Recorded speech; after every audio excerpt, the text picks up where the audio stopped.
Welcome to my story. ఓ స్త్రీ రేపురా. అలా సీత, సారథి, రఘురాంలు ముగ్గురు ఆ ఊళ్ళోనే ఉంటూ రఘురాం ఏమయ్యాడో తెలుసుకోవాలని నిశ్చయించుకుంటారు.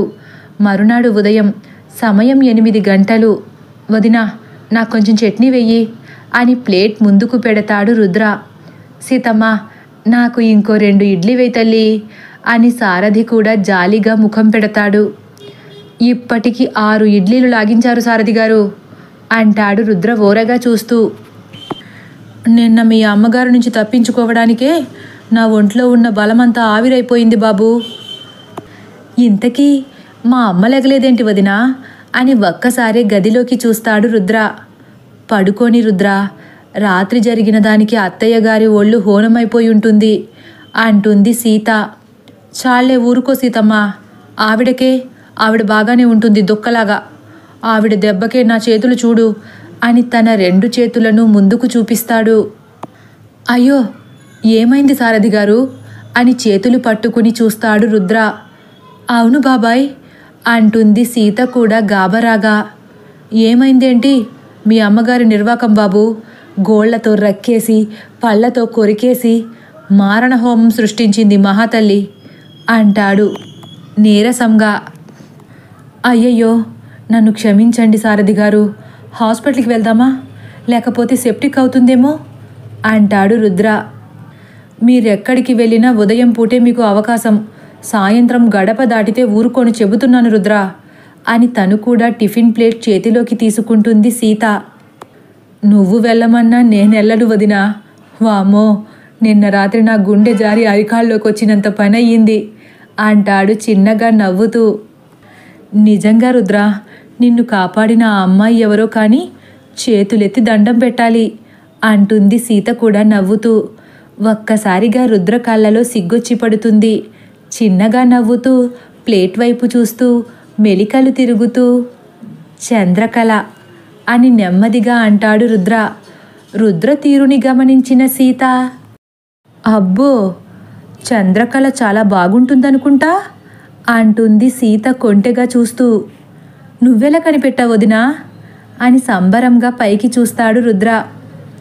మీరు తిరుగుతున్న మెలికలు చూస్తే ఎవరికైనా అర్థమవుతుంది బాబు అంటాడు సారథి చెయ్యి కడుక్కోవడానికి వెళుతూ. నేను మెలికలు తిరుగుతున్నానా? ఆడపిల్ల కన్నా ఎక్కువగా తిరుగుతున్నావు రుద్ర అని సీత మళ్ళీ నవ్వేసరికి, ఏ, మీ ఆడపిల్లలే మెలికలు తిరగాలని ఏమైనా చట్టం ఉందా? మా మనసుకు నచ్చిన వాళ్ళు గుర్తొచ్చినప్పుడు మేము తిరుగుతాం అంటాడు రుద్ర కూడా కొంటెగానే. మనసుకు నచ్చిన వాళ్ళ అంటే చంద్రకళను ఇక నేను చెల్లిగా ఫిక్స్ అయిపోవచ్చన్నమాట అంటుంది సీత. నీ ఇష్టం వదినా, నీ ఇష్టాన్ని నేనెవరు కాదనడానికి అని ఏమీ ఎరగనట్లు పైకి లేస్తాడు. నటించింది చాలు రుద్ర, ఈ వదిన దగ్గర దాపరికాలెందుకు, చెప్పేసేయ్ అంటుంది. రుద్ర చిన్నగా నవ్వుతూ చేతులు కడుక్కొచ్చి చెబుతానుండు అని బయటకు వెళ్తాడు. ఇంతలో లోపలికి వచ్చిన సారథి, మనం వదిలేసినా మీ మరిది మాత్రం ఇక ఈ ఊరు విడిచిపెట్టేలా లేడమ్మా అంటాడు వెటకారంగా. సారథి గారు, నేను అంతా వింటున్నా అంటాడు రుద్ర. నేనేం అనట్లేదు బాబు, వాళ్ళ అన్నయ్యను వెతికే వరకు ఈ ఊరు విడిచి వెళ్ళరు అంటున్నా. మీ వెటకారం అర్థం చేసుకోలేనంత అమాయకుణ్ణేమీ కాదు అంటూ రుద్ర కూడా లోపలికి వస్తాడు. అవన్నీ పక్కన పెట్టు రుద్ర, ఇంతకీ ఆ అమ్మాయి ఇల్లెక్కడో కనుక్కున్నావా అంటుంది సీత ఆశగా చూస్తూ. చూశాను వదినా అంతే సంబరంగా చెబుతాడు రుద్ర. మన ఇంటికి దగ్గరేనా అంటుంది మళ్ళీ. కాదు వదినా, హనుమంతుడి గుడి ఉంది కదా, ఆ గుడి దగ్గర అంటాడు తల దువ్వుకుంటూ. ఓ, అయితే ఆ అమ్మాయి పూసిందన్నమాట నీ ముఖమంతా ఆ సింధూరం. మరీ అంతేమీ ఊహించేసుకోకు వదినా, నేనే పెట్టుకున్నాను. గుడి దగ్గరకు వెళ్ళి నమస్కారం చేసుకుని సింధూరం పెట్టుకుని రమ్మంది. నువ్వు రా అన్నాను. నేను రాకూడదు? అదిగో అక్కడే మా ఇల్లు, మీరెళ్ళి దండం పెట్టుకుని నాకు కూడా సింధూరం పట్టుకురమ్మని నన్ను లోపలకు పంపించి తాను రోడ్డు మీదే నుంచుంటానని చెప్పింది అని దిగులుగా చెప్పుకొస్తాడు రుద్ర. అయితే నువ్వే ఆ అమ్మాయికి నీ చేతులతో పెట్టావన్నమాట. అది కూడా జరగలేదు వదినా. నేను గుడిలోకి వెళ్ళి వెనక్కి వచ్చేసరికి అక్కడ లేదు. వాళ్ళ ఇంటికి వెళ్ళిపోయింది దొంగ ముఖంది. ఇంకేం పెడతాను? తన కోసం తెచ్చిన సింధూరం కూడా నా ముఖానికే పులుముకున్నాను అంటాడు నిరుత్సాహంగా. పోన్లే రుద్ర, ఎప్పుడొకప్పుడు పెట్టే రోజు వస్తుందిలే, బాధపడకు. నిజంగానే వస్తుందంటావా వదినా అంటాడు రుద్ర కూడా ఆశగా చూస్తూ. రాకపోతే మీరు వదిలిపెడతారా బాబు అంటాడు వెనక నుంచి సారథి.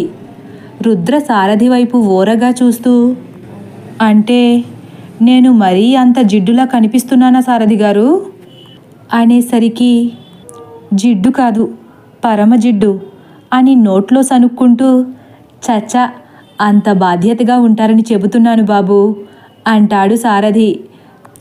సారథి గారు, మీ మాటలు విన్నాక మీకు ఇంకో డ్యూటీ అప్పచెప్పాలని ఉందండి అంటాడు కాస్త కోపంగా చూస్తూ రుద్ర. వద్దంటే మానరు కదా, చెప్పండి, ఇంకా ఆలస్యం దేనికి అంటాడు సారథి. మా అన్నయ్య వదినలను కలిపే వరకు ఈ ఊరు విడిచిపెట్టనన్నారు కదా అంటాడు రుద్ర ఓరగా చూస్తూ. కొంపతీసి మిమ్మల్ని ఆ చంద్రకళను కలిపే వరకు ఈ ఊరు విడిచి వెళ్ళనివ్వరా ఏంటి అడుగుతాడు సారథి. మీ మెదడు చాలా చురుకుగా పనిచేస్తుంది సారథి గారు, అందుకే మీరంటే నాకు చచ్చేంత అభిమానం అంటాడు నవ్వుతూ రుద్ర. సారథి ఒక్కసారే నోరెళ్ళబెట్టి, నాకు ఈ విషయంతో ఏ సంబంధం లేదు. సీతమ్మ రాముణ్ణి వెతకడానికి మాత్రమే ఈ ఊళ్ళో ఉన్నాను, అంతే అని ఖచ్చితంగా చెప్పేస్తాడు. మీరు అలా అంటే ఈ రాముడికి సీతను ఎవరు వెతికి పెడతారు చెప్పండి అంటాడు రుద్ర. మీరు రాముడు కాదు, రావణాసురుడు. అంత మాట అన్నారేంటండి? నేనేమైనా మీ ఆడపిల్లని అపహరించి తీసుకొచ్చానా? నన్ను తీసుకొచ్చారు చాలేదా అంటాడు విసుగ్గా సారథి. ఓ అదా మీ కడుపు మంట? సరే, మీరేం నా సీతని వెతకనక్కర్లేదు. మళ్ళీ మేం కలుసుకోవాలని రాసుంటే తనే నాకు ఎదురవుతుంది అంటాడు చిన్నగా సిగ్గుపడుతూ. సీత కూడా చిన్నగా నవ్వుతూ, తప్పకుండా చంద్రకళ నీకు కనిపిస్తుంది రుద్ర అని సీత అనేసరికి, ఎక్కడో ఉండే చంద్రకళ గురించి కాస్త పక్కన పెట్టి రాత్రి పెరట్లోకి వచ్చే పీడకళ గురించి ఆలోచిస్తే ఈ రాత్రికి బ్రతికి బట్ట కడతాం బాబు.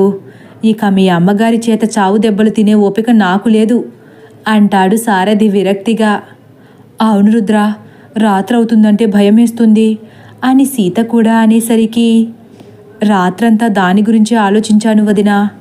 ఆ హనుమంతుని గుడిలో ఉన్న సింధూరం వంటికి పెట్టుకున్నాక నాలో అప్పటి వరకు లేని కొత్త ధైర్యం వచ్చి పడింది. అంటే ఆ దెయ్యం నన్నేమీ చేయలేదన్న ధైర్యం దేవుణ్ణి స్మరించుకోగానే వచ్చిందంటే దేవుడిపై మనం పెట్టుకునే నమ్మకమే మనలో ధైర్యాన్ని తీసుకొస్తుందని అర్థమైంది. దీనిని బట్టి ఆలోచిస్తే దెయ్యాన్ని ఎదుర్కోవాలంటే మన మానవ శక్తికి దైవశక్తి తోడుండాల్సిందే గంభీరంగా మాట్లాడతాడు రుద్ర. అవును రుద్రబాబు, మీరు చెప్పింది అక్షరాల నిజం. ఈ దెయ్యాన్ని మనం ఆపాలంటే మనకు ఆ దైవశక్తి తోడుండాల్సిందే అంటాడు సారథి కూడా. అవును సారథి గారు అని రుద్ర అంటుండగా, నేను అదే చెబుదామని వచ్చాను రుద్ర అని చేతిలో సంచితో లోపల అడుగు పెడతాడు రాధాకృష్ణ. రండన్నయ్య అని సీత ఆనందంగా ముందుకు వెళ్తుంది. చూసారా, మీరొచ్చాక మా వదిన ముఖంలో ఎంత ఆనందం వచ్చి పడిందో అంటాడు రుద్ర కూడా నవ్వుతూ. రాధాకృష్ణ నవ్వుతూ మంచంపై కూర్చుని, అత్తింటి వాళ్ళు ఎంత ప్రేమగా చూసినా ఆడపిల్లకు పుట్టింటి వాళ్ళపైన ఉండే మమకారం వేరు రుద్ర. తదుపరి భాగం కోసం వేచి ఉండండి. ఒకవేళ నా కథ కానీ మీకు నచ్చినట్లయితే లైక్ చేసి సబ్స్క్రైబ్ చేయడం మర్చిపోకండి. Thank you for watching.